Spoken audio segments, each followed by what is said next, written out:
কিরা পোকা, কিরা পোকা। এই কিরা পোকা দেখি যে এরকম কিলবিল করতেছে। তো বললাম ভাই এগুলো রাখছো কেন? কয়েকগুলো রাখছি কেন, এদিকে আসেন। দুইটা লোক আসলো, এখানে পচে গেছে, এরকম আছে না নাই, পচা, ওই পচার ভিতরে ওই কিরারে বসায় দিছে। কিছুক্ষণ পরে কিরা খেয়ে একদম জায়গাটাকে পরিষ্কার করে দিয়েছে। সুবহানাল্লাহ বলেন। আমি বললাম এটা তুমি ছুরি দিয়ে এটাকে কাটলা না কেন? সে বলছে ছুরি দিয়ে কাটলে ছুরির মধ্যে অনেক সময় গ্যাংগ্রিনের জারম থাকে, এই ছুরির কাটা রক্তের সাথে মিশে অন্য রোগের সৃষ্টি হতে পারে, কিন্তু এই পোক যখন বসিয়ে দেই, পোক শুধু ময়লাগুলোই খায়, শরীরটাকে সুন্দর রেখে দেয়। আমার আল্লাহ রাব্বুল আলামিন বলছেন দুনিয়াতে কিছুই আমি বেহুদা সৃষ্টি করি নাই, সব কিছুর একটা না একটা কারণ আছে না নাই। সেজন্য মুসলমানদেরকে বলছে, ও মুসলমান, তোমরা যদি আমার জিকির করো, এই গবেষণার রেজাল্ট আমি তোমাদেরকে দান করব। আর এই গবেষণা করে তোমরা নাস্তিকতার দিকে যেও না, এই গবেষণা করে তোমরা আমার কাছে বলো ওমা খালাকতা হাযা বাতিলা সুবহানাকা ফাকিনা আযাবান নার। মহাপবিত্র কে? আরো জোরে বলেন কে? মহাপবিত্র কে? আল্লাহ। সুবহানাল্লাহ বলেন। ওমা খালাকতা হাযা বাতিলা সুবহানাকা, আল্লাহ নিজে বলছেন সুবহানাকা ওয়া কিনা আযাবান নার, আমাদেরকে জাহান্নামের আগুন থেকে মেহেরবানি করে আপনি বাঁচিয়ে দেন। সেজন্য জীবনের সব জায়গাতে প্রশংসা করতে হবে কার? খাওয়ার আগে প্রশংসা কার? খাওয়ার পরে প্রশংসা কার? কবরে ঢুকানোর আগে প্রশংসা কার? মাটি দেওয়ার পরে প্রশংসা কার? আবার এই আলহামদুলিল্লাহর ভিতরে কবরের জবাব আছে না নাই? আছে না নাই?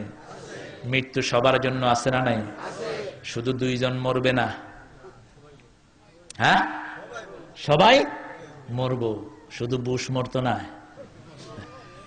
বুশ প্রত্যেকদিন 14 বার মরে। মুসলমানের নাম হুললেই একবার কইরা মরে, ঠিক কিনা কর? একটা ইংরেজি পত্রিকার মধ্যে খুলে দেখলাম বুশ লাভ দেয়, তো ইংরেজি পত্রিকার উপরে লিখেছে ডোন্ট লাফ, হাসবেন না। তো যেখানে না আছে সেখানে মানুষ বেশি পড়ে না কম? বেশি। যেহেতু না করছে, না করলো কি তার লাগে দেখি, দেখলাম সেখানে লেখছে হাসতে মানা। When Bush used to enter the barbarian shop, his barber used to say, Osama. Bush যখন চুল কাটতে ঢুকে তার নাপিতের দোকানে, ঢুকলে নাপিত কয় ওসামা, বুশ লাফ মারে। এরপরে যখন চেয়ারে বসে নাপিত বলে লাদেন, বুশ একদম সোজা। তো চুল কাটার পরে বুশ জিজ্ঞেস করে, আচ্ছা you didn't know Osama bin Laden he is my great enemy? তুমি কি জানো না ওসামা বিন লাদেন আমার খুব বড় দুশমন? আমি ঢুকলেই তুমি তার নামটা বলো কেন? কয় দেখ বুশ, তোর চুলগুলো পাতলা আর শুয়ে থাকে, যখনই তুই ঢুকোস আমি ওসামা বললে অর্ধেক খাড়ায়, আর তোরে বয়া লাদেন বললে পুরোটা খাড়ায়, কারণ তুই এত ভয়ের মধ্যে থাকস, এটা কাটতে আমার সুবিধা হয়।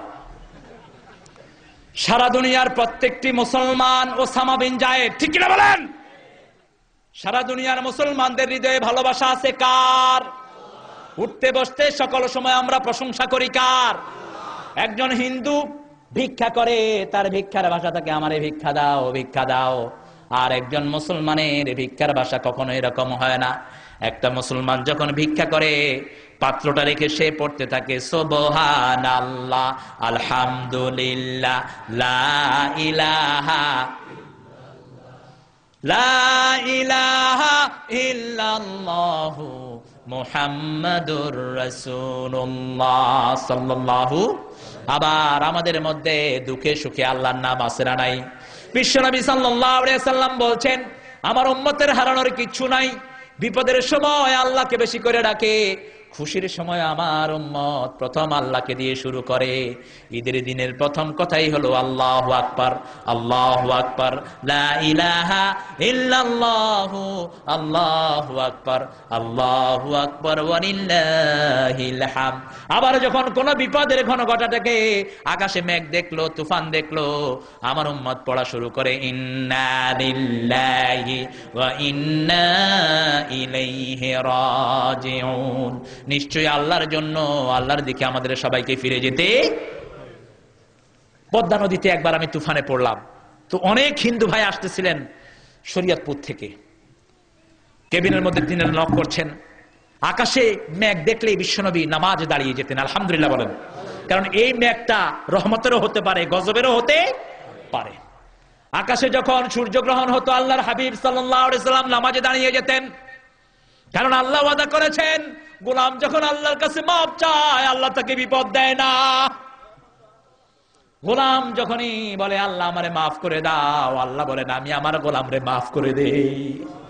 গোলাম যখনই বলে গফরানাক, গোলাম যখনই বলে হে আল্লাহ আপনার ক্ষমা চাই, আল্লাহ বলেন ও নবী আমার গোলামদেরকে বলে দাও আমি তাদেরকে ক্ষমা করে দেই। নখ হচ্ছে, আমি বললাম কে আমার দরজায়, লঞ্চের কেবিনে কে তোমরা? বলছে আমরা হিন্দুরা এসেছি। দরজা খুললাম, বলছে হুজুর তুফান উঠেছে, লঞ্চটা যে কোনো সময় ডুবে যেতে পারে। আমরা ভগবান রে কইলে থামতো না, ঈশ্বর ডাকলেও থামতো না। আমি কইলাম তো আমি কিতা করতাম? কয় আপনি একটু আজান দেও। কয় আমি কইলাম আমি আজান দিলে তোরা কিতা করবি? কয় আমরাও আল্লাহরে ডাকুম। কইলাম তোরা একটু ডাক আমি একটু শুনি। কয় আলা আলা, আল্লাহর নাম কি আলা? পারে না। লা ইলাহা লা ইলাহা লা ইলাহা ইল্লাল্লাহু মুহাম্মাদুর রাসূলুল্লাহ সাল্লাল্লাহু। প্রশংসার প্রথম কথাই হলো আলহামদুলিল্লাহি রাব্বিল। কবরে গেলে রব প্রশ্নের উত্তর আছে না নাই? যারা সব সময় আল্লাহর প্রশংসা করলো, আল্লাহর নিয়ামতের উপর খুশি থাকলো, কবরের উত্তর তাদের জন্য সহজ হয়ে যাবে। কারণ যারা আল্লাহর প্রশংসা করবে এরা কাজ করবে কার? আরো জোরে বলেন কার? যে কোনো কাজের আগে নাম পড়তে হবে কার? আল্লাহর নাম পড়ে কি অন্য কারো কাজ করা যাবে? আল্লাহর নামে কি মদ খাওয়া যাইব নি? চুরি করা যাইব নি? জমির আইল ঠেলা যাইব নি? ওজনে কম দেয়া যাইব? গেলে ইমান থাকবে? আল্লাহর নাম পড়ে কোনো আজে বাজে কাজ করা যাবে না। সেজন্য মুসলমানের সব কাজের শুরু হবে কার নাম দিয়ে? কার নাম? আরো জোরে চিৎকার করে বলেন কার নাম? অনেক মুসলমান ছিল এখন বাই বাই বলে, আছে না নাই? ও মাই গড, আরে বেকুব তুমি গড বলো কেন? গড তো বলবে যাদের আল্লাহ নাই তারা বলবে গড। গদের গডেস আছে, ভগবানের ভগবতী আছে, ঈশ্বরের ঈশ্বরী আছে। আমার আল্লাহ বলেছেন আমাকে চিনো নাকি? কুল হুয়াল্লাহু আহাদ পড়েন, কুল হুয়াল্লাহু আহাদ আল্লাহুস সামাদ লাম ইয়ালিদ ওয়া লাম ইউলাদ ওয়া লাম ইয়াকুল লাহু কুফুয়ান আহাদ। আবার কবরে যখন মুমিনদেরকে কবর দেয়া হবে, বিশ্বনবী সাল্লাল্লাহু আলাইহি সাল্লাম বুখারী শরীফের বর্ণনায় বলছেন মুমিনদেরকে যখন কবরে রেখে আসা হবে স্যান্ডেলের আওয়াজ শোনা যাবে। এমন সময় মুনকির নকির এসে উঠিয়ে নিবে। যখন উঠবে, উঠার সাথে সাথে মুমিন বলবে লা ইলাহা ইল্লাল্লাহু মুহাম্মাদুর রাসূলুল্লাহ সাল্লাল্লাহু। কারণ বিশ্বনবী সাল্লাল্লাহু আলাইহি ওয়াসাল্লাম বলেছেন মুমিনের কলিজায় আল্লাহ কালেমাটা লিখে দেন। কে লিখে দেন? এরপরে যখন জিজ্ঞেস করবে ভাইজান আপনি বলেন, ও কবরের বাসিন্দা আপনি বলেন আপনার রব কে ছিল? মার রব্বুক, প্রশ্নটা কবরে আছে না নাই? ফেরেশতারা যখনই জিজ্ঞেস করবে ওই মুমিন বলবে জানো না কাকে কে আমার রব ছিল? আলহামদুলিল্লাহি রাব্বিল আলামিন। এবার জিজ্ঞেস করবে মা দিনুকা, তোমার দল কোনটা ছিল? দল আমাদের বিভিন্নটা আছে না নাই? আরো আসতে হোক, আছে না নাই? কোন দল করলে আল্লাহ খুশি হবেন বলেন? কোন দল? ইসলাম করতে রাজি আছেননি? কে কে রাজি নাই হাত উঠাও।